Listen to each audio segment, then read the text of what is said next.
ትገኛለች። ያ ማለት እንግዲህ ቃላት የለም፣ በምንም አይነት ስሜት ልገልጸው አልችልም። ከመጀመሪያም ጀምሮ እንደዚህ አይነት ግጭት ውስጥ ገብተን ተራርቀን ይሁን ለልጅ እንኳን ምን ትምህርት እያስተማረች እንዳደገች ተመልክታችኋል። ሌሎቹስ እንዴት ነው? እግዚአብሔር ይመስገን። አንደኛው አጎቴ ነፍሱን ይማረ፣ ሁላችሁም ታውቃላችሁ። ሁለቱንም ሴት ልጆቹ ከዚህ ቀደም ፍቅር አላቸው። እነዚህኞቹ ግን በጣም ይለያሉ። ከቤተሰቡ ሙሉ በሙሉ ድርቅ ነው። ያም ሰው ደግሞ ማለት እኛ ሰዓቱ እኔ ከጎኑ የቆምኩት ማለት እሱ ቢሞትም ከልጆቹ ጎን የቆምኩት ስለምቀርባቸው ነው። እሱም ከቤተሰቡ ርቆ እየኖሩ ሀሳቡ። ለማንኛውም ወደ ቤተሰቦች አብራችሁ ስለነበራቸው አንደኛውን አጎቴ ደግሞ ያደረጋችሁ ቤተሰብ መሆናችን አትርሱ፣ በጎን የመሆናችን አትርሱ። ሀሳብ አስተያየታችን ደግሞ ኮሜንት ላይ ጻፉልኝ። ቪዲዮን ላይክ እና ሼር እያደረጋችሁ ለብስ እንድታደርሱ ይፈልጋሉ። በያላችሁበት እኔ እሷን ላወራት ብቻ ነው የመጣሁት። በርዛችሁታል። እንደዛ ነው ታዲያ። ስራ እኮ እንደዛ ነው የሚያሳስበው። ለማንኛውም አልከለከልንም። እሺ ለማንኛውም ሰላም ጤና ይስጥልኝ። ውድና የተከበራችሁ ውድ ሆናችሁ የኔ ቤተሰቦች እንዴት ናችሁ? ሰላም ናችሁ? ሰላማችሁ በያላችሁበት ያምዳርቻ ሰላማችሁ ብዙ ትርፍ ይበል እያልኩኝ የዛሬው በጣም እጅግ በጣም ደስ የሚል ነገር ነው እየላችሁ የመጣሁት።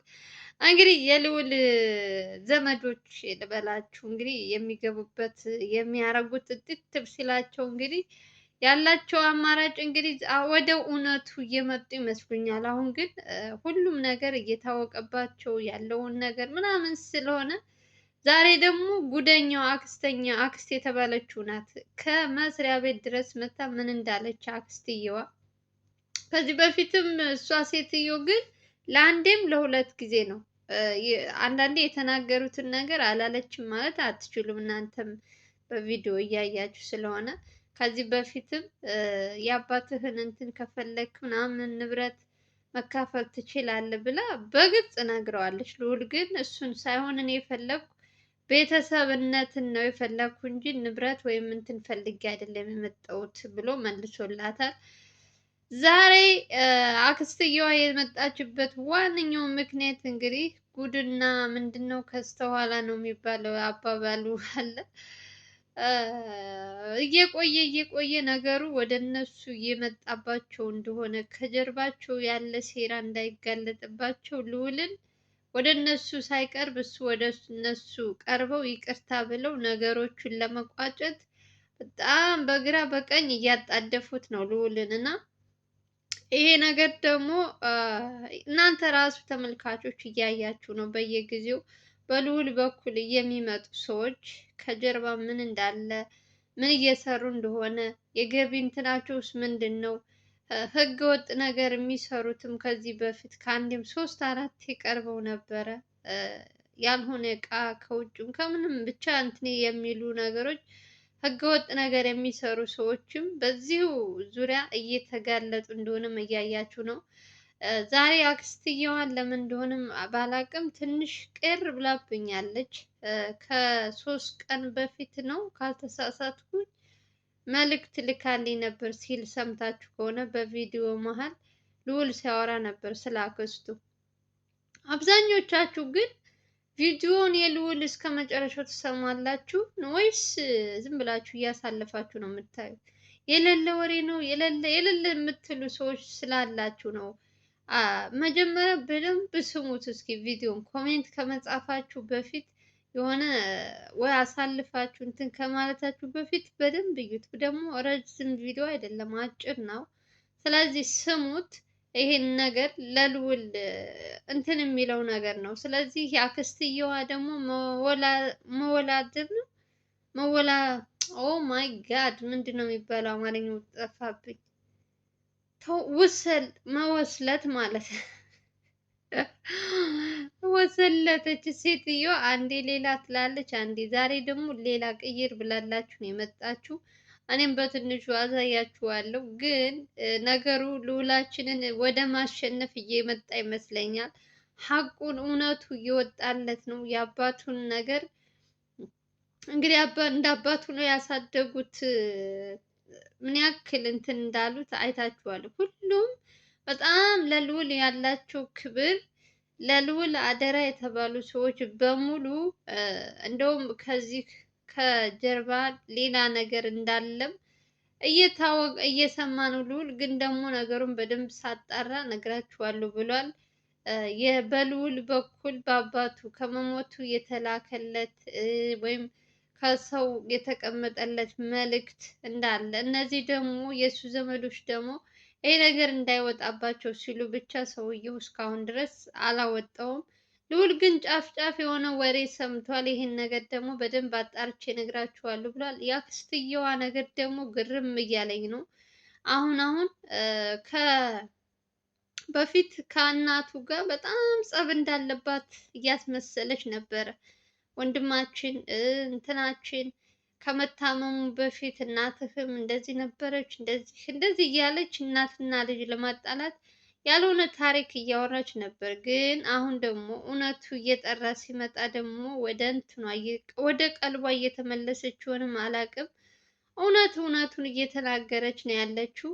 የዛሬው ደግሞ ትንሽ ወጣ ያለ ነገር ነው እየተናገረች ያለችው። ልዑል የማያውቀው በጣም ብዙ ነገሮች ከዚህ በፊትም እሷ ተናግራለች። ከገጠር ያሉ ቤተሰቦች ጋር ልዑል እንዳይሄድ ከነሱ ከሄድክ በፊት አባታቸው ሳይሞት በፊት የተጣላቸው በአባታቸው ምክንያት ቤታቸው ተፈናቅለው በጣም ብዙ የተሰቃዩ ጎዳና ላይ የወጡ ሰዎች አሉና እነሱ ደግሞ ጥቃት ያደርሱብሃል እያሉ ትክክለኛ ማስረጃ እንዳያመጣ እንትን እያሉት ነበር። ልዑል ደግሞ ይሄ ነገር ምን ያክል እውነተኛ ነው የሚለውን በደንብ ላረጋግጥ ብሎ ከአንዴም ሁለቴ ሰው ይልካል እንጂ እሱ አልሄደም ነበረ። በፊት ግን የሆነ የተወሰነ ጊዜ በጣም ቆይቷል። ከአንድ 15 ቀን በፊት ገጠር ሂጄ አጎቴን አወራሁት ምናምን እያለን ነበር። ከሰማችሁት እንግዲህ አላውቅም፣ ካልሰማችሁ ደግሞ ራሱ ቻናል ወዳችሁ ማየት ትችላላችሁ። ከአጎቴ ጋር ተገናኘው የሚል ርዕሱ ማለት ነው። እና በዛ ሰዓት እንግዲህ አክስትየዋ ወደዛ እንዲሄድ አልፈለገችም ነበር። ግን እሷ እያስፈራራችሁ የነበረችው እዛ ያሉት እንደዚህ ያደርጋሉ እንደዚህ ምናምን እያለች ነበር። ግን ነገሩ ሁሉ ሌላ ነገር ሆኖ እሱም በሰላም ተመልሶ ስራውን እየሰራ ነው። አሁንም ደግሞ ወደዛ እንዳይሄድ ደግሞ ሌላ ነገር እያወራች ነው ዛሬ ያለችው። ከዚህ ጀርባ በጣም ልዑልም እናቱም የማያውቁት የልዑል እናት ራሱ የማታውቀው ነገር አለ ስለ አባታቸው። ሞር ደግሞ ወንድሞቹ አሁን ላይ ይቅርታ ለማድረግ ሁላቸውም ተዘጋጅተው ልዑል ፈቃደኛ ከሆነ እህት ነሽ ወንድም የተባሉ ሙሉ ማለት ነው ይቅርታ ብለው የሚያስፈልገውን የልዑልን ሀቁን አባቱ አደራ ብሎ ያስቀመጠለትን ከፈለገ ይወስዳል፣ ካልፈለገ ለእኛ ይሰጣል ብለው እነሱም ይቅርታ ለማድረግ እንግዲህ ያው ልዑል ትንሽ ፈቃደኛ አይደለም። ምክንያቱም ካየው ካሳለፈው ነገር አንዳንድ ነገሮች እነሱ ለገንዘብ ብለው እኔን እስካሁን ድረስ እያዩ እየሰሙ የኔን እንትን እየተከታተሉ ፍለጋ አልመጡም። ዛሬ ግን እኔ በአንድ ሰው ምክንያት ሰው ፈልጎ ሲመጣ ሁሉም ንብረት ፈልጌ የመጣው መስሏቸው አይና እንትናቸውን አዞርብኝ ብለው እንግዲህ ብዙም ለነሱ ቦታ አልሰጣቸውም። አክስትየዋ ደግሞ ዛሬ እንዳማላጅም ሆና ወደዛም ወደ ገጠርም ተመልሶ እንዳይሄድ ነው እንግዲህ እያስፈራራችሁ ያለችው። ሞር ደግሞ ከወንድሞቹ ጋር ታርቆ ሰላም አውርዶ የሚፈልገው ነገር አባቱም ያስቀመጠለት ከመሞቱ በፊት እሱንም ከፈለገ እንዲወስድ ነው ቃል እየገባችለት ያለችው። እንግዲህ ካልተቀየረችበት ማለት ነው። የነሱ ነገር በየቀኑ መቀያየር ነው። አሁን ዛሬ ያወሩት ነገ ሌላ ነገር ይቀይራሉ። ምን እንደሆነ አላውቅም። እኔ ራሱ አንዳንድ ጊዜ እነዚህ ሰዎች ግን እንደ እንትን ነው እንደሚቀያየሩት እስከ ማለት ድረስ ከባለፈው እንደዛ ጉልበቷ ላይ ወድቆ ሲለምናት ስለ አባቱ ንገሪኝ ብሎ እንትን ሲላት ምንም ነገር አላውቅም፣ እውነቱ የምታውቀው እናትህ ናት። ከዛ ደግሞ የአባትህ ጓደኛ እዚህ አዲስ አበባ አለ ብላ ያልሆነ ውሸት ዜና ስትነግረው ነበር። ዛሬ ደግሞ እውነቱን እኔ ጋር አለ ትላለች። እና የእነሱ ነገር በጣም ነው የሚያወዛግበው። እኔ አላውቅም፣ ብቻ መድኃኒዓለም የሆነው ልዑል ከክፉ ሁሉ ይጠብቀው ብላችሁ ሁላችሁም ጸሎት አድርጉለት። የሀቁ እንደው ቢበላ ደስ ይለኛል። የእውነት ልዑል ለሰው ሲል በጣም ብዙ መስዋዕት እየከፈለ እያያችሁ ነው። ስንት ነገሮች እየመጡበት እየተቋቋመ ችግሩንም ምኑንም እያያችሁ ነው። አሁን ድጋሚ ደግሞ እንደዚህ አይነት ነገር እንዳይፈጠር በተቻለው አቅም እነሱን አንድ ላይ ለማድረግ እየሞከረ ነው። ግን ደግሞ ከጀርባ ደግሞ እሱ እንዳሰበው ሳይሆን እነሱ የሚያሴሩት ሴራ ደግሞ ሌላ ነገር ነው። ሞር ደግሞ ይሄ ነገር እንዲጓተት እያደረጉ ያሉት ደግሞ አሁን እየገቡ ያሉት አክስት፣ አጎት ምናምን እየተባሉት ወንድማማቾች ቢሆኑ ኦኬ ነገሩን እንደምንም አድርገው ራሳቸው ይፈቱታል ትላላችሁ። ግን በመሀል ሰው ከገባባችሁ ነገሩ ሁሉ ነው የሚበላሽባችሁ እና ለዛም ይመስለኛል የልዑል ትንሽ እናቱ ጋር እንኳን ሰላም እንኳን ቢያወርድም ወንድሞቹ ጋር ሰላም ማውረድ አለበት ብዬ ስለማስብ ነው። ያው ምንም ቢሆን ስጋሽ ስጋሽ ነው። የፈለገው ነገር ብትጣይ ምን ብትይ ዙረሽ ዙረሽ መገናኘትሽ አይቀርም፣ እነሱም መገናኘታቸው አይቀርም። ይቅርታ ተባብለው እሱም የሚፈልገው ነገር ሁሉም ነገር ቢስተካከልለት ከዚህ ስራ ቢወጣ ደስ ይለኛል። በተለይ በአባቱ በኩል ያሉ ሰዎች እነሱ እነዚህ አብዛኞቹ ወንድሞች ከገጠር የመጡት ወደ አዲስ አበባ እዛ ያለው ሰው አላስቀምጥ ብሏቸው አባታችሁ በአባታችሁ ምክንያት ነው ድህነት ውስጥ ያስገባን፣ ጎዳና ላይ ያስወጣን፣ እንደዚህ ያደረግን እያሉ የሆነ በቀል የሚሉት ነገር አለ፣ እሱ ነገር አለ ምናምን እያለች ስትናገር ነበረ። ልዑልም ደግሞ እንግዲህ ስለ እነሱ በደንብ ጠለቅ ብሎ ስለማያውቅ አሁን ነገሩ እሱ የሚታየው ለምን ስንትን ሆነ እንደዚህ ሆነ የሚለውን ብቻ ነው እንጂ ከዚህ ጀርባ ምን አለ የሚለውን እነሱ ናቸው የሚያውቁ። እናቱ ምንም የምታውቀው ነገር የለም። ስለዚህ ነገር ከእናቱ የሰማው ሌላ ነው፣ አክስት አጎት የሚያወራው ሌላ ነው እና ትክክለኛ መረጃውን እናቱ ያለችውን ሰምቶ በዛ ቢቀጥል የተሻለ ነው ብዬ ነው የማስበው። ምክንያቱም ሰዎቹ ስለሚቀያየሩ ወሬያቸው ሁሉ ይቀያየራል። ብቻ የላቡን እንደው እግዚአብሔር ብሎለት የተሰጠው የራሱ የልጅነት እንትኑ ቢሰጠው ደስ ይለኛል። ማንም ሰው ቢሆን የፈለገው እንትን አፍታም ብትሆይ ምን ብትይ አባትሽ ያስቀመጠልሽ ቅርስሽን እንደ ማስታወሻ አድርገሽ ሁልጊዜ ስሙን ስትጠሪ እያስታወሽው ትኖሪያለሽ እና እሺ ብሎ ተቀብሎ እንደሚፈልገው ቢያደርግ ደስ ይለኛል። ልዑል ደግሞ እልኸኛ ነው ታውቃላችሁ። ለሆነ ነገር እሱ ካልፈለገ የሆነ ነገር በፍጹም የሚሆን ነገር አይደለም። ያው ሁሉም ነገር በራሱ እንትን ሲሆን ነው። ሰው ለምኖት ወይ እንትን ብሎት እንደዚህ የሚቀበል ልጅ አይደለም። ብቻ እስኪ እኔ አላውቅም። የሆነት አንዳንዴ እያያችሁ ራሱ የሚከብዳችሁ ነገር የለም። የልዑል ነገር ደግሞ ከቀን ከቀን እየጨመረ እየባሰ ነው የሚመጣው። ከአሁን አሁን ይሻላል ስትሉ ነገሮች እየተቀያየሩ ነው የሚመጡት።